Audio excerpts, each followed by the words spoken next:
നമുക്ക് ചായ വെക്കണത് എങ്ങനെയാണെന്ന് നോക്കാവേ. നമുക്കിപ്പോൾ ഒരു 3 ഗ്ലാസ് ചായക്ക് വേണ്ടിയിട്ട് ഞാൻ 1 ഗ്ലാസ് പാലെടുത്തിട്ടുണ്ട്. അങ്ങനെ അര ഗ്ലാസ് പാലും കൂടി ഞാൻ എടുത്തിട്ടുണ്ട് കേട്ടോ. അതും കൂടി ഞാൻ ഒഴിച്ചു. അപ്പോൾ ഞാൻ ബേസിക്കലി 1.5 ഗ്ലാസ് പാലെടുത്തിട്ടുണ്ട്. ഇനി നമുക്ക് അതുപോലെ തന്നെ വെള്ളം കേട്ടോ. വെള്ളം ആ 1 ഗ്ലാസ്സിന് തന്നെ 1 ഗ്ലാസ് വെള്ളം. ഗ്ലാസ്സിനൊരു വെള്ളം എടുത്തു. പിന്നെ അതുപോലെ തന്നെ അര ഗ്ലാസ് വെള്ളവും കൂടി ഞാൻ ഒഴിച്ചു. അപ്പോൾ 1.5 ഗ്ലാസ് വെള്ളവും പാലും കൂടി ഞാൻ ചേർത്തിട്ടുണ്ട്. പാല് ഞാൻ തിളയ്ക്കാൻ വേണ്ടിയിട്ട് ഗ്യാസിൽ വെച്ചിട്ടുണ്ട്. അപ്പോൾ ഇതൊന്ന് തിളച്ച് വരണം. അപ്പോൾ നമുക്ക് 2 ഏലക്കായും കൂടി ഒന്ന് ആഡ് ചെയ്ത് കൊടുക്കാം കേട്ടോ. ഏലക്ക ജസ്റ്റ് ഞാനൊന്ന് ഇങ്ങനെ ആക്കിയിട്ടുണ്ട്. അപ്പോൾ ആ 2 ഏലക്ക ഞാൻ ഓപ്ഷണലാണ്, നിങ്ങൾക്ക് വേണമെങ്കിൽ ഇട്ട് കൊടുത്താൽ മതി ഏലക്ക. ഞാൻ എന്തായാലും ഏലക്ക ഇട്ട് എനിക്ക് ചായ കുടിക്കുന്ന ഇഷ്ടമായതുകൊണ്ട് ഞാൻ ഏലക്ക ആഡ് ചെയ്തിട്ടുണ്ട്. 2 ഏലക്ക ഞാൻ ഇട്ട് കൊടുത്തിട്ടുണ്ട്. അപ്പോൾ എന്തായാലും ഒന്ന് പാലൊന്ന് തിളച്ച് വരട്ടെ. ഈ സമയത്ത് വേണമെങ്കിൽ നമുക്ക് പഞ്ചസാര ആഡ് ചെയ്യാം. ഇപ്പോൾ പഞ്ചസാര വിത്തൗട്ട് കുടിക്കുന്നവരാണെങ്കിൽ ആഡ് ചെയ്യേണ്ട. സ്പൂണിന് ഒരു 3 ടീസ്പൂൺ പഞ്ചസാര ഞാൻ ആഡ് ചെയ്ത് കൊടുക്കും. പാല് തിളയ്ക്കാറായിട്ടുണ്ട്. നമുക്ക് ആ ഒരു ടൈമിൽ നമ്മളത് ആഡ് ചെയ്ത് കൊടുക്കണേ. എന്നിട്ട് നന്നായിട്ട് ഇളക്കുക.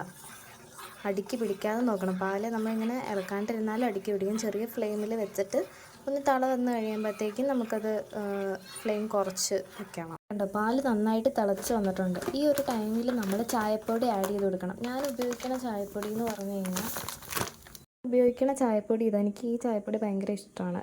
ഇത് നമ്മൾ ഈ മൂന്നാറായ റേഞ്ചിലൊക്കെ പോകുമ്പോൾ നമുക്ക് മേടിക്കാൻ കിട്ടുന്ന ചായപ്പൊടിയാണ്. ഇത് വെച്ച് ചായ ഉണ്ടാക്കുമ്പോൾ ഒരു പ്രത്യേക ടേസ്റ്റാണ്.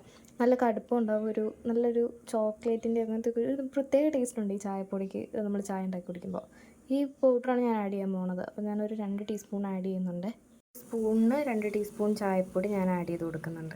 കണ്ടോ, നമ്മുടെ ചായ നന്നായിട്ട് തിളച്ച് സെറ്റാകാൻ വേണ്ടി ഇപ്പം ഞാൻ ഫ്ലെയിം കുറച്ചാണ് വെച്ചേക്കുന്നത് കേട്ടോ. അപ്പം ഇങ്ങനെ നന്നായിട്ട് തിളച്ച് നമ്മുടെ പാകം കടുപ്പാകുമ്പോഴത്തേക്കും നമ്മളിത് ഓഫ് ചെയ്യണം.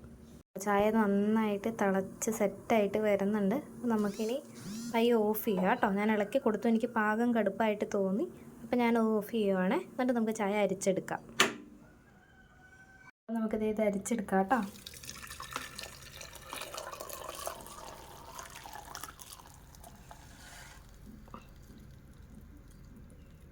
ഞാൻ അടിച്ചെടുക്കുന്നുണ്ട്. നന്നായിട്ട് ഇങ്ങനെ പാത്രത്തിലിട്ട് ഇങ്ങനെ അടിച്ചെടുക്കുക ചായ.